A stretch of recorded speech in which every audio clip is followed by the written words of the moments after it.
Hello दोस्तों, आप सभी का मेरे यूट्यूब चैनल आरएम एजुकेशन पर स्वागत है। जैसा कि हमने बायोलॉजी का चैप्टर 8 में वर्गीकी का पार्ट फर्स्ट कंप्लीट किया था, जिसमें हमने वर्गीकी क्या है, वर्गीकी के अंदर एनाइमा के अंदर ओविपेरस विविपेरस है, इसके बाद एनाइमा और उसके बाद प्रोटोजोआ, तो इनको कंप्लीट किया था। आज हम पढ़ेंगे पार्ट 2, जिसमें हम एनिमेलिया जंतु जगत की परिभाषा, डिप्लोब्लास्टिक द्विपार्श्व सम्मिति, आर्य सम्मिति और असम्मिति को कंप्लीट करेंगे। तो चलिए आज का हमारा पार्ट 2 स्टार्ट करते हैं।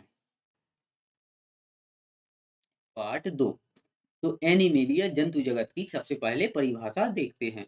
तो एनिमेलिया या जंतु जगत में आने वाले प्राणी बहुकोशिकीय यानी मल्टीसेलुलर तथा यूकैरियोटी होते हैं। जंतु परपोषी या विषमपोषी हेट्रो हेट्रोफिक होते हैं। इनका शरीर द्विस्तरीय या डिप्लोब्लास्टिक अथवा त्रिस्तरीय या डिप्लोब्लास्टिक होता है। सबसे पहले हम देखते हैं डिप्लोब्लास्टिक। तो डिप्लोब्लास्टिक जिन जंतुओं में कोशिकाएं दो भ्रूण परतों बाहरी एक्टोडर्म और आंतरिक एंडोडर्म में व्यवस्थित होती है, उन्हें डिप्लोब्लास्टिक जानवर कहा जाता है। उदाहरण जेलीफिश, मूंगा, समुद्री एनीमोन और कंघी जेली आदि। तो डिप्लोब्लास्टिक है, उसमें उसमें बाहरी परत एक्टोडर्म होती है और आंतरिक परत एंडोडर्म होती है। बाकी इसमें कोई परत नहीं होती है, ये खाली होता है बीच का पार्ट, यानी कि मीसोग्लिया। अब देखते हैं कि एक्टोडर्म और एंडोडर्म क्या है।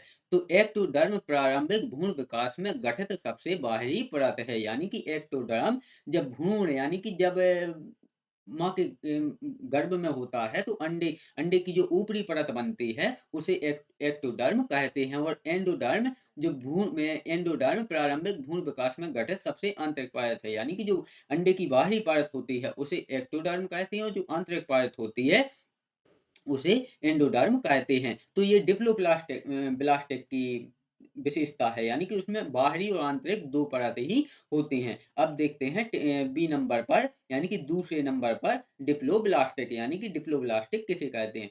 जिन जीवों में तीन प्राथमिक भ्रूण कोशिका परतें होती हैं, यानी कि एक्टोडर्म, मीसोडर्म और एंडोडर्म, जिनसे जानवर के शरीर के विभिन्न ऊतक और अंग अलग होते हैं, उन्हें डिप्लोब्लास्टिक के रूप में जाना जाता है।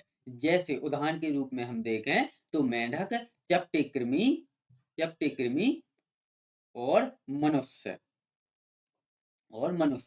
तो इसमें बीच वाली परत भी मीसोडर्म होती है, यानी कि जो डिप्लो ब्लास्टिक है उसमें दो परतें होती हैं और डिप्लोब्लास्टिक में तीन परतें होती हैं। बाहरी परत एक्टोडर्म होती है, आंतरिक परत एंडोडर्म और बीच की परत मीसोडर्म। जैसा कि मैंने एक्टोडर्म एंडोडर्म को समझा ही दिया था।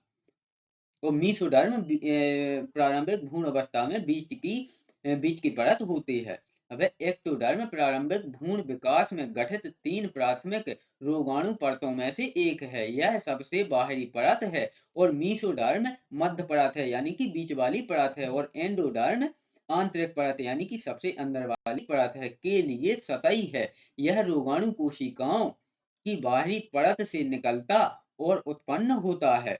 एक्टोडर्म शब्द ग्रीक एक्टो से आया है, जिसका अर्थ है बाहर, और डर्मा का अर्थ है त्वचा। चलिए अगला पॉइंट है उपांगों, यानी कि एपेंडागेस का पाया जाना या नहीं पाया जाना। उपांग संदित जॉइनेड अथवा असंदित अनजॉइनेड हो सकता है। अगला पॉइंट है नोटोकार्ड एवं आहार नाल का पाया जाना अथवा नहीं पाया जाना। अगला पॉइंट है उच्च श्रेणी के जंतुओं में तंत्रिका तंत्र, नर्वस सिस्टम तथा पेशी तंत्र पाए जाते हैं। यानी कि जो उच्च श्रेणी के यानी कि बड़े जंतु होते हैं उनके अंदर तंत्रिका तंत्र यानी नर्वस सिस्टम और पेशी तंत्र पाए जाते हैं। अगला पॉइंट है वास्तविक देह गुहा या सीलोम मौजूद हो भी सकता है या नहीं भी हो सकता है। शरीर की दीवार और आहार नाल की जगह को देह गुहा कहते हैं। जब देह गुहा के चारों ओर भ्रूण के मीसोडर्म यानी कि बीच वाली परत की एक परत होती है, तब देह गुहा को सीलोम कहते हैं।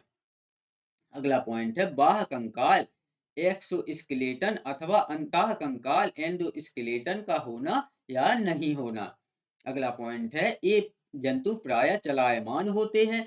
शरीर का आकार शेप ऑफ बॉडी निम्नलिखित प्रकार का हो सकता है। यानी कि इनके जो शरीर की बॉडी है वह किस किस प्रकार की हो सकती है उसको हम देखते हैं। तो पहला होगा द्विपार्श्व सम्मिति यानी कि द्विपार्श्व सम्मिति जंतु के शरीर को एक काट द्वारा दो समान भागों में बांट सकते हैं।